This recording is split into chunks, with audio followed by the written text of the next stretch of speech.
We know that there's a smell of gas up in North City where Mark Maxwell is, that a rescue is underway in a home near Newstead and St. Louis Avenue. The gas at this location has been turned off. And Mark, what's the latest on that man who's trapped in the house behind you?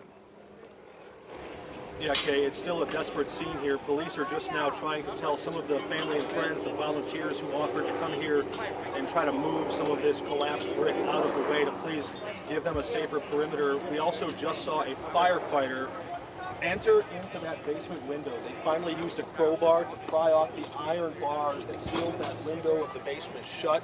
They pried their way in, and they called some of the family over who knows the inside of this house. They said, do you know how I can get from this window to that pantry, where they believe a 45-year-old man is holed up or seeking shelter? That was the last we heard. We also have heard just word-of-mouth reports from family and friends who have been here that at least at the outset of this, when the house first collapsed, they had some verbal contact back and forth through the collapsed house. Our photojournalist Andy Broadway is still just giving you a look. He's right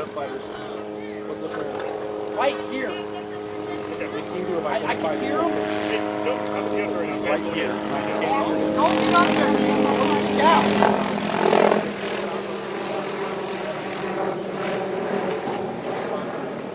As they're working the scene here, I'm also in contact with city officials at City Hall. They're supposed to be holding a press briefing, so there are other reporters, producers may be able to bring you more of those details. But we just wanted to give you a look at this scene to show you exactly what's happening. A few family members have said they'd like to come at some point and talk about who the man is inside, give us an idea of more about who he is. It looks like the firefighters have gathered closer to the front of this basement window here too.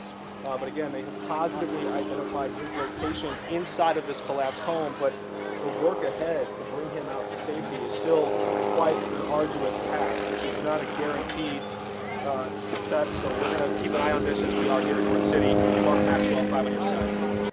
Okay, so a rescue playing out right now at a collapsed home in North City. That was Mark Maxwell at Newstead and St. Louis Avenue. We have evacuation